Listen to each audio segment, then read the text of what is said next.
खबर है कि साबिक कप्तान सरफराज अहमद को पाकिस्तान क्रिकेट बोर्ड में नई जिम्मेदारियां मिल गई हैं। सरफराज अहमद को पाकिस्तान शाहीन्स और पाकिस्तान अंडर 19 का इंचार्ज बना दिया गया है। अंस जफर हमारे साथ मौजूद हैं। अंस, बताइएगा इस जिम्मेदारियों के हवाले से।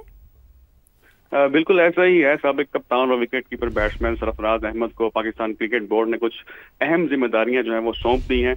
जराये के मुताबिक सरफराज अहमद पाकिस्तानी शाहीन्स और पाकिस्तान अंडर 19 के जितने भी मामलात हैं उनको वो देखेंगे। सरफराज अहमद को पाकिस्तान शाहीन्स ए टीम और पाकिस्तान अंडर 19 का इंचार्ज बना दिया गया। मुकम्मल तौर पर उनको इख्तियार दे दिए गए हैं। सरफराज अहमद जो है वो पाकिस्तानी शाहीन और अंडर 19 के कोचेज को दौरों को भी देखेंगे। जराये के ऐसा कहने वो टीम के हमरा दौरे भी कर सकेंगे। सरफराज अहमद जो है वो पाकिस्तान में होने वाली ट्रेनिंग और सीरीज में भी टीमों के हमरा रहेंगे। अब से कुछ दिन पहले सरफराज अहमद ने एनसीए में अंडर 19 के जो बॉयज हैं, लड़के हैं, उनके साथ विकेट कीपिंग के सेशन भी मुनक्किद किए थे। जी ठीक है, बहुत शुक्रिया आपका अपडेट करने के लिए अंस। खबर है कि बस और गाड़ी में तसादम हुआ है मुटियारी के इलाके में, जहां बच्चों और खवातीन समेत 15 अफराद जख्मी हो गए हैं और हादसा कौमी शाहरा पर दरगाह शाह मोहम्मद शाह स्टॉप पर पेश आया है। मुटियारी में बस और गाड़ी में तसादम हुआ है, जिसके नतीजे में बच्चों और खवातीन समेत 15 अफराद जख्मी हुए हैं। जख्मियों को मुटियारी और हैदराबाद मुंतकिल कर दिया गया है। जख्मियों में 3 की हालत तशवीशनाक बताई जा रही है। आपको बताते चलें कि अफसोसनाक वाक़या पेश आया है। मुटियारी में बस और गाड़ी में तसादुम, बच्चों और खवातीन समेत 15 अफराद जख्मी हो चुके हैं। हादसा कौमी शाहरा पर दरगाह शाह मोहम्मद शाह स्टॉप पर पेश आया है। मुल्तान समेत जनूबी पंजाब में हजारों एकड़ रकबे पर काश अमरूद के बागात खतरे से दोचार हैं। मौसमियाती तब्दीली और स्मोक ने सूरत हाल मजीद खमीर बना दी है। रिपोर्ट कर रहे हैं मुकर्रम खान। मौसमी तब्दीली, कोहरे और स्मोक के असरात से अमरूद के बागात में झुलसाओ और फंगस से फल स्याह पड़ने लगे। पौधे कमजोर होने से पैदावार में कमी का खदशा, किसान परेशान हैं। गोला अमरूद हो गया, चाइना अमरूद हो गया और पहाड़ी अमरूद की मुख्तलिफ वैरायटियाँ लगाई हुई हैं हमने, और ये सर्दी और स्मोक की वजह से हमें बहुत इशू आ रहे हैं। देखने में तो अमरूद ठीक होगा लेकिन अंदर सारा कीड़ों से भरा होगा। ज़राई माहिरीन के मुताबिक वक्त पर स्प्रे और मुतासरा पौधों की कटाई ही बागात को मजीद नुकसान से बचा सकती है। ये डोरमेंसी का पीरियड होता है। अगर इसमें आप पानी देंगे तो एक्सेप्ट के जो हमारी फ्रॉस्टी नाइट्स होती हैं उसमें भी हम सिर्फ लाइट इरिगेशन करते हैं, सिर्फ कोहरे से बचाव के लिए। अदरवाइज़ पानी बिल्कुल नहीं देना, ताकि हमारे जो पौधे हैं वो आगे तैयार हो सकें अच्छे फल और फूल के लिए। किसानों को अमरूद की फसल को बचाने के लिए फौरी इक़दाम करने होंगे ताकि साल भर की मेहनत का फल मिल सके। कैमरामैन चौधरी महबूब के साथ मुकर्रम खान, समा, मुल्तान। और अब आपको बताएं कि लियाकतपुर में सरेआम ऑयल टैंकरों से पेट्रोल निकाला जाने लगा है। ऑयल टैंकरों से पाइप लगाकर पेट्रोल निकालने की फुटेज भी मंजर आम पर आ गई है। ताज गौस हमारे साथ मौजूद हैं। ताज गौस, बताइएगा क्या तफसील है? ताज गौस से रब्ता फिर से बहाल करने की कोशिश करते हैं और इस खबर के हवाले से मजीद भी तफसीलात हासिल करते हैं। लियाकतपुर में सरेआम ऑयल टैंकरों से पेट्रोल निकाला जाने लगा है और ऑयल टैंकरों से पाइप लगाकर पेट्रोल निकालने की फुटेज भी मंजर आम पर आ चुकी है। मुतअद्दिद बार ऑयल टैंकरों से तेल निकालते हुए आतिशज़दगी के वाक़यात भी रोनुमा हो चुके हैं। वफाक़ी आईनी अदालत की पहली कॉज लिस्ट जारी कर दी गई है। आईनी अदालत में आइंदा हफ्ते 3 बेंचेस मुकदमात की समाअत करेंगे। आपको बताते चलें कि वफाक़ी आईनी अदालत की पहली कॉज लिस्ट जारी कर दी गई है। आईनी अदालत में आइंदा हफ्ते 3 बेंचेस मुकदमात की समाअत करेंगे। चीफ जस्टिस आईनी अदालत कोर्ट रूम नंबर 1 में मुकदमात सुनेंगे। Justice Hasan Azhar Rizvi court room number 2 में मुकदमात सुनेंगे। जस्टिस आमिर फारूक, जस्टिस के आगा पर मुश्तमिल 2 रुकनी बेंच कोर्ट नंबर 3 में मुकदमात सुनेगा। आपको बताते चलें कि वफाक़ी आईनी अदालत की पहली कॉज लिस्ट जारी कर दी गई है। 27वीं आईनी तरमीम से नई आईनी अदालत समेत अदलिया में कई नई इस्लाहात आई हैं। कानूनी हलकों में इस तब्दीली के असरात पर मुख्तलिफ आरा पाई जा रही हैं। कुछ इसे वक्त की ज़रूरत कहते हैं तो कुछ के मुताबिक ये तरमीम आज नहीं तो कल ज़रूर वापस होगी। इस्लामाबाद से सुहेल रशीद की रिपोर्ट। 27वीं आईनी तरमीम के बाद अदलिया ने नए चेहरे के साथ काम शुरू कर दिया। अदालतों में चहल पहल तो पहले सी, मगर राहदारियों में वकला की राय कुछ बदली है। जुडिशरी के खिलाफ एक कू है, ये एक शब खून है। अब देखें इस मुल्क के अंदर अब 2 पैरेलल सिस्टम जो है क्रिएट कर दी। ये जो तरमीम है, इस तरमीम को हर वो वकील के जो इस मुल्क में रूल ऑफ लॉ पे बिलीव करता है वो इसको कंडेम करता है। इनकी तमाम तर कोशिशों के बावजूद अवाम इसको बुरी तरह से रिजेक्ट करेंगे। कभी भी आप कोई तरमीम करेंगे तो आइन के बेसिक स्ट्रक्चर को नहीं छेड़ सकते। ये मुआशरा का नुकसान हो रहा है, ये आम आदमी का नुकसान हो रहा है। आप ऐसे आइन पास ना करें जिससे आपको पता है कि इसने रिवर्स होना है और इंशाल्लाह ये रिवर्स होगा। वकला के मुंतखब नुमाइंदे तरमीम के मुखालफिन की राय को यकसर मुस्तरद करते हैं। इनका मौक़िफ़ है कि पार्लियामेंट को आइन साजी का पूरा अख्तियार हासिल है। सियासी तौर पे तो एतराज़ हर पार्टी अपना उसका राइट होता है करे, लेकिन ये वक्त की ज़रूरत भी थी। कॉन्स्टिट्यूशन पार्लियामेंट ने बनाया है तो कॉन्स्टिट्यूशन में अमेंड करना भी पार्लियामेंट का काम है। तो वो एक सिस्टम है, उस सिस्टम ही प्रिवेल करेगा। बज़ाहिर सिस्टम चल भी पड़ा है क्योंकि मुल्क भर में 27वीं तरमीम के खिलाफ कोई मुनज़्ज़म वकला तहरीक अभी नहीं चली, मगर ये तरमीम अवाम के लिए कितनी सूदमंद साबित होती है इसका फैसला आने वाले माहो साल करेंगे। और अब आपको बताएं कि फैसलाबाद में चीनी की कीमत 200 रुपये से बढ़ गई है। इंतजामिया 175 रुपये फी किलो सरकारी रेट पर चीनी फरोख्त कराने में नाकाम हो चुकी है। मजीद जानते हैं अपने नुमाइंदे यूसुफ चीमा से। जी यूसुफ चीमा, बताइएगा।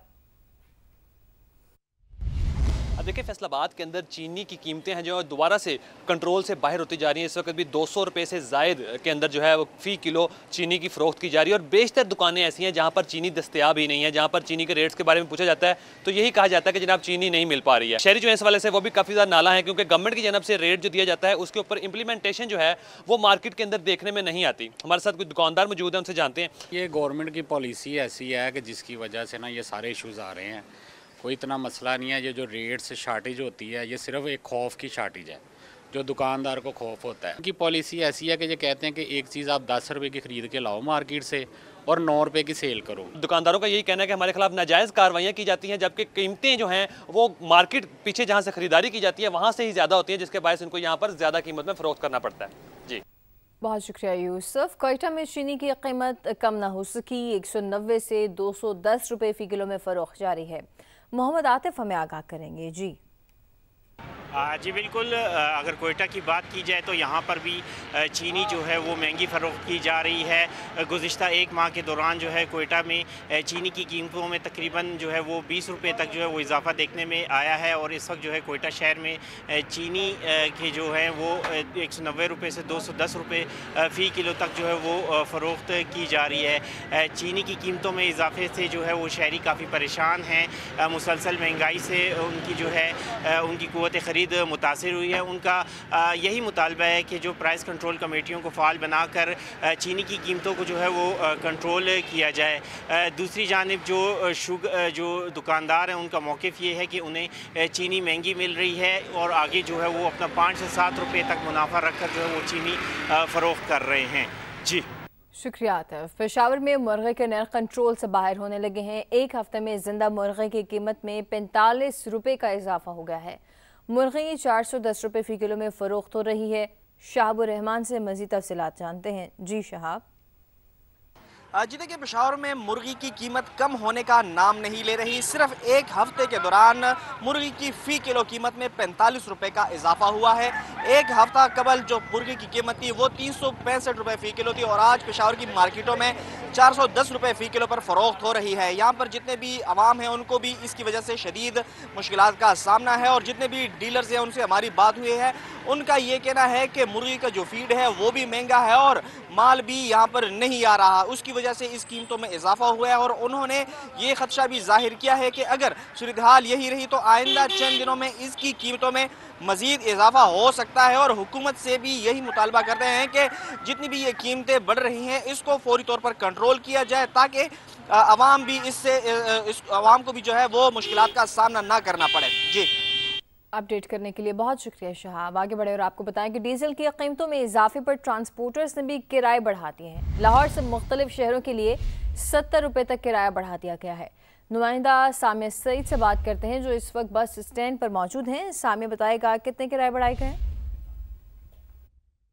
मैं इस वक्त सिटी टर्मिनल पे मौजूद हूँ। जैसे ही डीजल के रेट में जो है इजाफा होता है, वैसे ही किरायों में जो है इजाफा होता है। यहाँ पर जो शहरी हैं बैरून शहर जाने के लिए आते हैं, बहावलपुर की टिकट में जो है वो इजाफे के बाद इस वक्त 1900 रुपये की बहावलपुर की टिकट फ़रोख्त की जा रही है, जबकि मुल्तान की 1600 रुपये, जबकि डेरा गाजी खान की टिकट में भी इजाफे के बाद इस वक्त कीमत 2200 रुपये में टिकट फ़रोख्त की जा रही है। यहाँ पर शहरी जो हैं उनका कहना है कि जैसे ही डीज़ल की कीमत में थोड़ा सा भी इजाफा होता है, वैसे उनके लिए मुश्किलात का इजाफा होता है, सफ़र करना जो है उनके लिए मुश्किल हो जाता है। तो बिल्कुल इसी तरह शहरियों की हुकूमत से यही अपील है कि डीज़ल की कीमतों को भी मुनासिब रखा जाए ताकि किरायों में इजाफा ना हो और वो अपने शहरों को, आबाई शहरों में आसानी से जा सकें और सफरी मामला जो हैं वो जारी रख सकें। जी, तफसीलात के लिए बहुत शुक्रिया साम्या। बाहमी अफ़हाम तफ़हीम के ज़रिए रवादारी को फ़रोग़ देना वक्त का तकाज़ा है। वज़ीर आला पंजाब मरीम नवाज़ का बर्दाश्त और रवादारी के फ़रोग़ के आलमी दिन पर पैगाम। कहा, बढ़ती हुई इंतहा पसंदी के इस दौर में रवादारी और बर्दाश्त की अहमियत पहले से कहीं ज़्यादा है। नफ़रत, अदम बर्दाश्त और नाइतफ़ाक़ी का ख़ात्मा मोहब्बत, बर्दाश्त और इत्तफ़ाक़ के साथ ही मुमकिन है। उन्होंने मज़ीद कहा कि हमें मुआशरे को पुरअमन रखने के लिए रवादारी की राह पर चलना होगा। सिंधी सकाफ़त की रंगारंग तक़रीबात सिंध लिटरेचर फेस्टिवल में आज मुख्तलिफ सेशंस मुनक़्क़िद किए जाएंगे। आज के शेड्यूल के हवाले से मज़ीद जानते हैं अपनी नुमाइंदा फरवा अली से, जो फेस्टिवल की तर्जुमान हिना खालिद के साथ मौजूद हैं। जी फरवा। इस वक्त हम सिंध लिटरेचर फेस्टिवल में मौजूद हैं। आज दूसरा और आखिरी रोज़ है। आज के दिन जो है वो तकरीबन 12 सेशन मुनक़्क़िद किए जाएंगे। हमारे साथ लिटरेचर फेस्टिवल की तर्जुमान हिना खालिद मौजूद हैं। उनसे जानते हैं कि आज के दिन क्या कुछ होगा। बहुत सारी एक्टिविटीज़ आज के दिन भी लाइन अप है, जिनमें कैलीग्राफी हो रही होगी, लाइब्रेरी है, पपेट शो है हमारे पास, हैंडमेड एक्टिविटीज़ बच्चे जो कर रहे होंगे वो सब कुछ थ्रू आउट द डे चलता रहेगा। पोइट्स हैं हमारे पास, राइटर्स हैं, and then followed by Sindhi music. So the entire day will be very very productive, I believe. आज का दिन जो है वो बिल्कुल सिंधी जो कल्चर है उसको बहुत अच्छी तरीके से रोशनास कराया जाएगा और यहाँ मुख्तलिफ़ किस्म के स्टॉल्स भी लगाए गए हैं, जिसमें सिंधी अजरक जो है वो नुमाया तौर पे नज़र आ रही है। और आज के दिन का जो इख्तिताम होगा वो सनम मारवी के कॉन्सर्ट से होगा। जी, बहुत शुक्रिया फरवा। और अब आपको बताएं कि पाकिस्तान और श्रीलंका की टीमें तीसरे वनडे के लिए स्टेडियम पहुँच गई हैं। श्रीलंकन स्क्वाड में मुतअद्दिद तब्दीलियां भी मुतवक्किल हैं। कप्तान असलंका समेत कई श्रीलंकन खिलाड़ी बीमार हैं। पाकिस्तान को 3 मैचेस की सीरीज़ में 2-0 की फैसला कुन बढ़तरी हासिल है।